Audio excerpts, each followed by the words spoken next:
soit avec vous.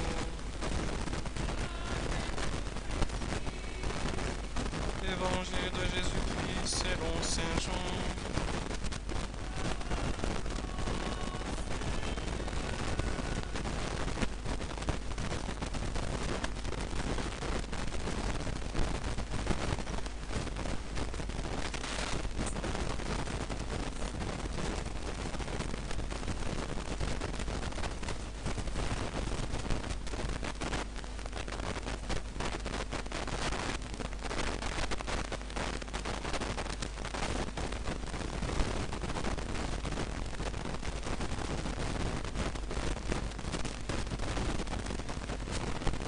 Oui, je vous le dis, c'est la vérité. Le grain de blé tombé dans la terre doit mourir, sinon il reste seul. Mais s'il meurt, il donne beaucoup de grains. Celui qui aime sa vie la perdra. Mais si quelqu'un aime Dieu plus que sa vie dans ce monde, cette personne gardera sa vie et il vivra avec Dieu pour toujours. Celui qui veut me servir doit me suivre, et mon serviteur sera là où je suis. Mon Père récompensera celui qui me servira. Acclamons la parole de Dieu.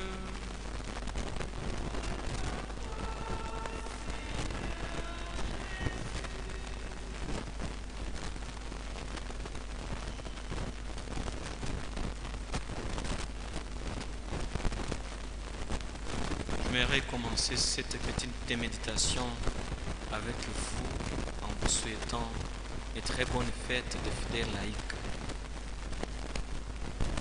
C'est l'occasion de prier pour tous les baptisés qui ne sont pas prêtres, qui n'ont pas reçu le sacrement de l'ordre, pour rendre grâce à Dieu, toutes les grâces reçues de lui, tout ce que vous faites dans l'Église.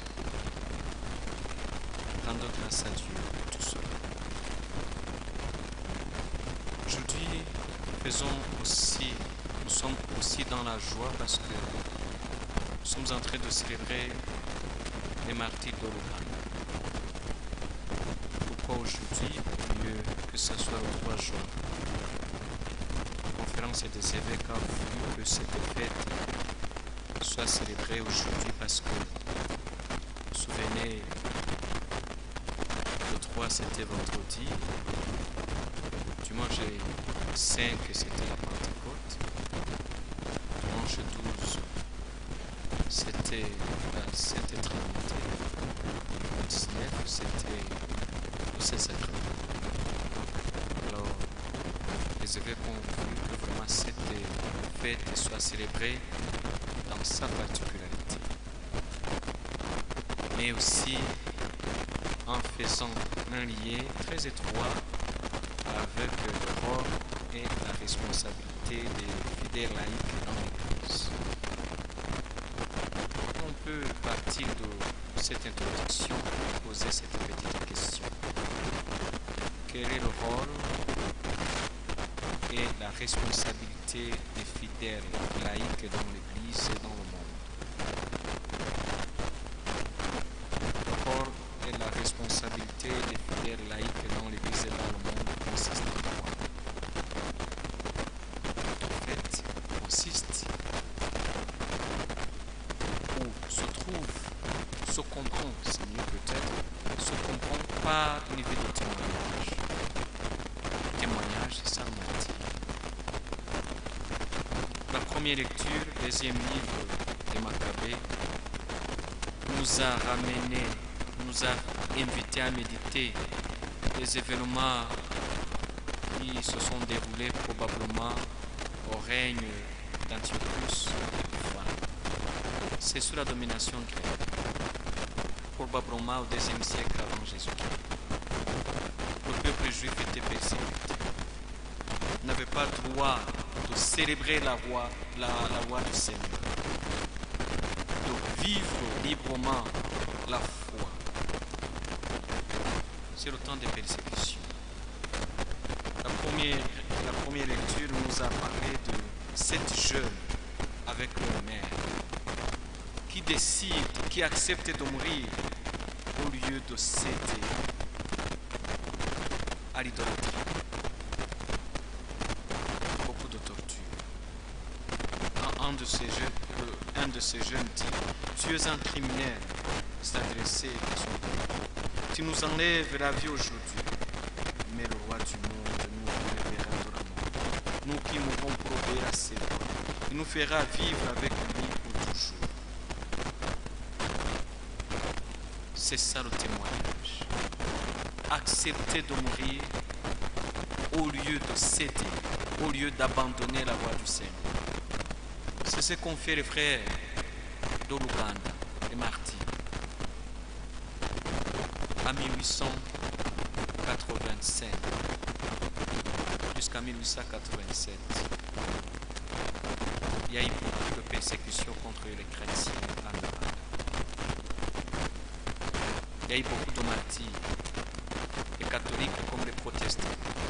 22 catholiques probablement et 23 protestants. Les martyrs de l'Ouganda ont témoigné de leur foi dans des moments difficiles. 7 ans ou 8 ans après l'évangélisation de leur pays. Souvenons-nous que les premiers missionnaires sont arrivés en Ouganda en 1877. Missionnaires catholiques. 2 ans après les missionnaires protestants. Et en 1885, seulement 8 ans après les premiers martyrs. Leur témoignage nous interroge. Nous qui sommes baptisés il y a 25 ans, 50 ans, 30 ans, 10 ans, 5 ans. Quel témoignage nous sommes en train de rendre dans le monde, dans nos familles, dans notre monde de travail. Sommes-nous prêts vraiment même à souffrir au lieu de trahir la foi chrétienne, au lieu de trahir le Christ? Et Jésus nous lance un défi. Qu'est-ce qu'il dit? Celui qui aime sa vie la perdra, mais celui qui accepte de perdre sa vie pour moi, pour le Christ, la sauvera.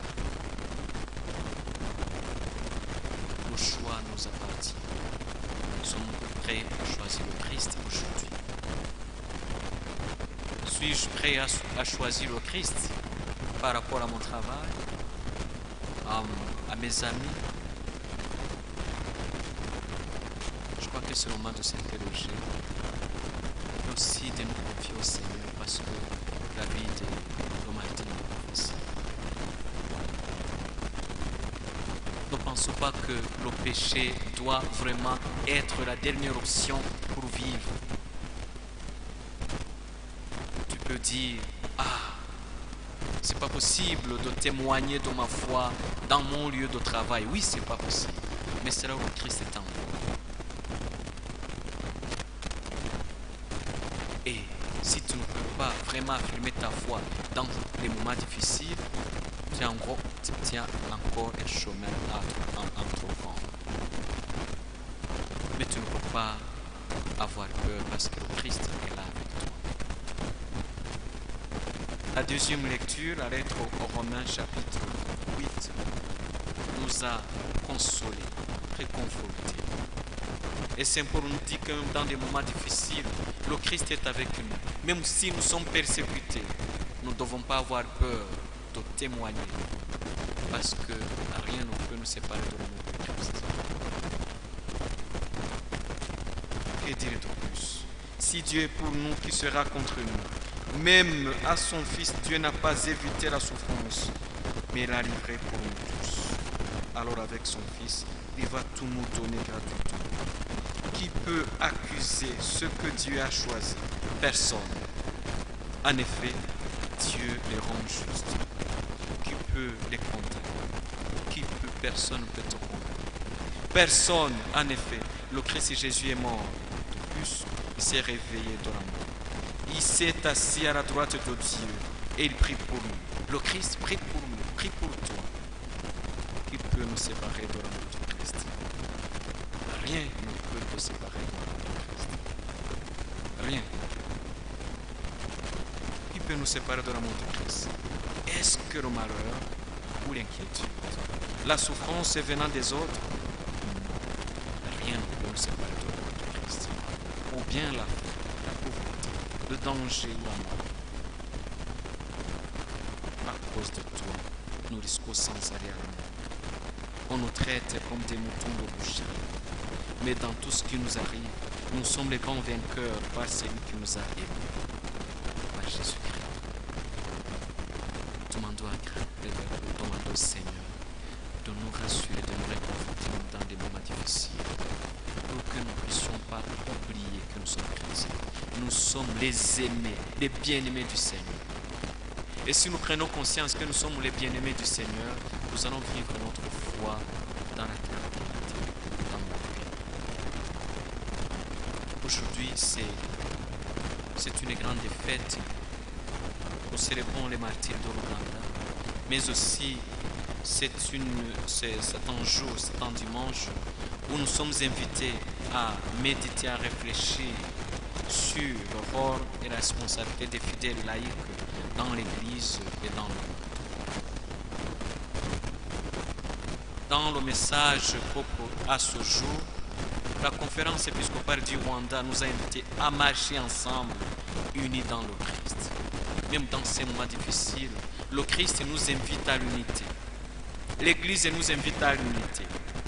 Chers frères et sœurs chrétiens, nous sommes invités à l'unité. Cette journée des laïcs que nous célébrons chaque année coïncide avec la fête des martyrs de l'Ouganda. L'exemple de cette frère et de leur mère que nous avons entendu dans la première lecture nous fait bien comprendre l'importance d'avoir une foi ferme. La foi forte de cette mère lui a permis d'éduquer ses enfants dans l'obéissance à Dieu, déçus de tout. Et je crois que ça doit être un exemple pour nous, les parents. Finissant par les rendre ainsi capables de sacrifier volontiers leur vie plutôt que de poser des actes prohibés par leur foi. Plutôt que de poser des actes prohibés par leur foi. Au nom de la mondialisation, de la globalisation, il nous arrive de poser de tels actes. Le Seigneur nous invite à être attentifs. Nous rencontrons ce même bel exemple auprès de nos frères martyrs de l'Ouganda, dont Saint Charles Rwanga, de qui nous célébrons la fête aujourd'hui, ainsi que ses compagnons.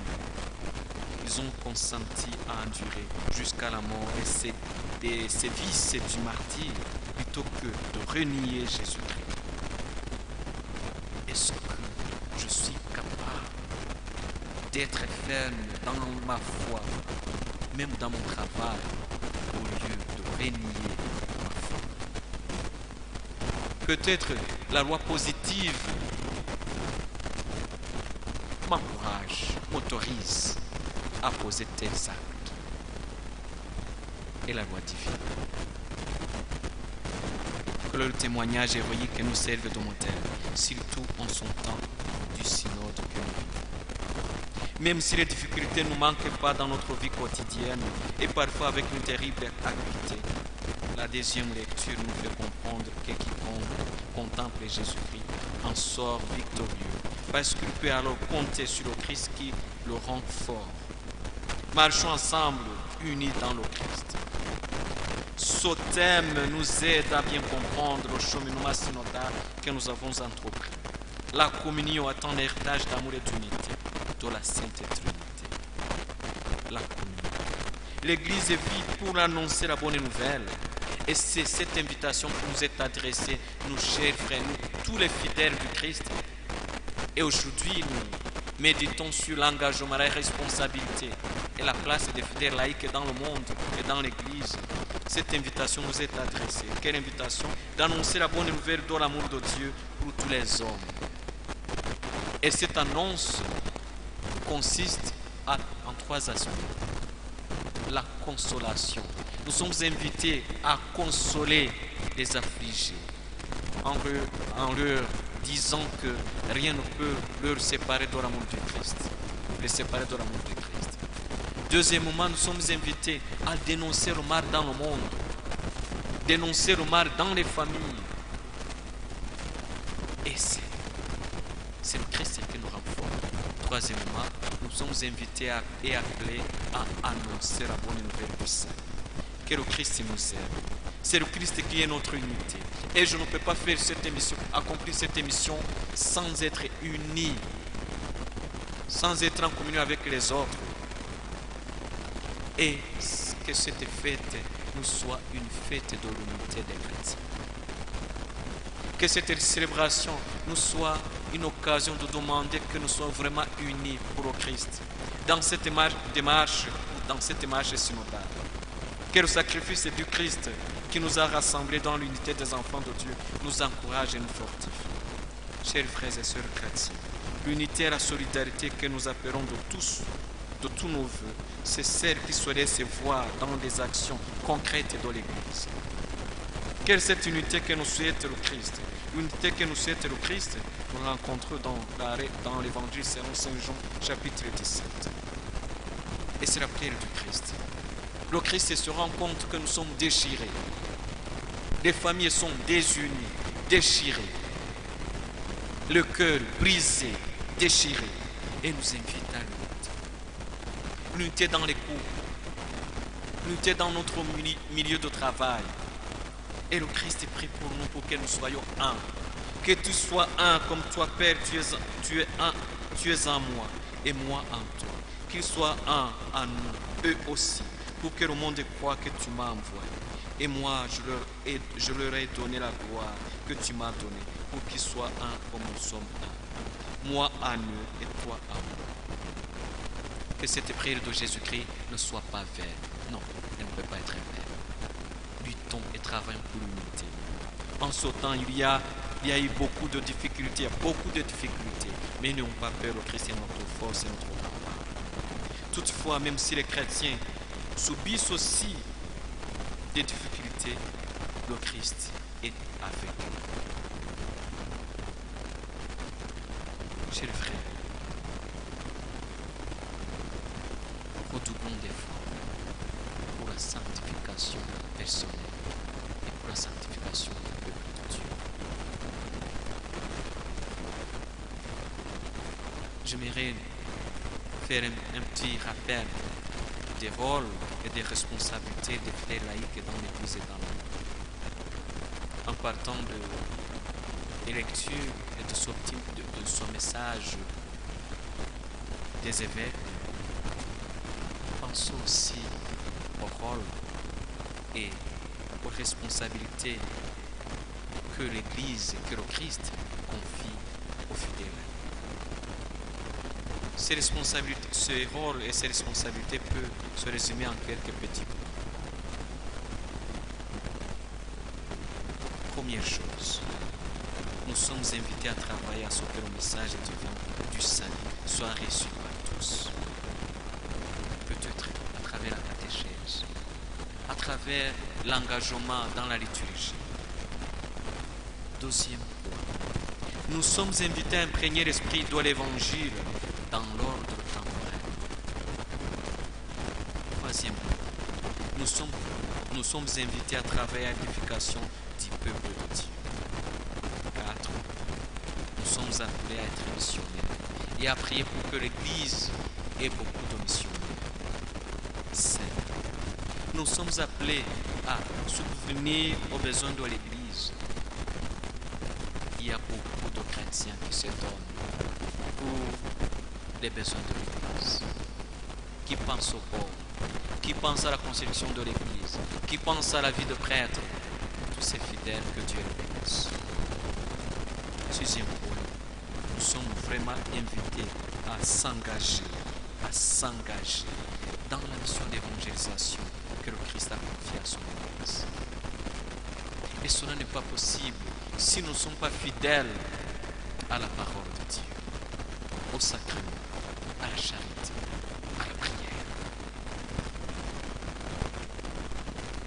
Cela n'est pas possible si nous ne sommes pas fidèles à nos engagements baptismaux.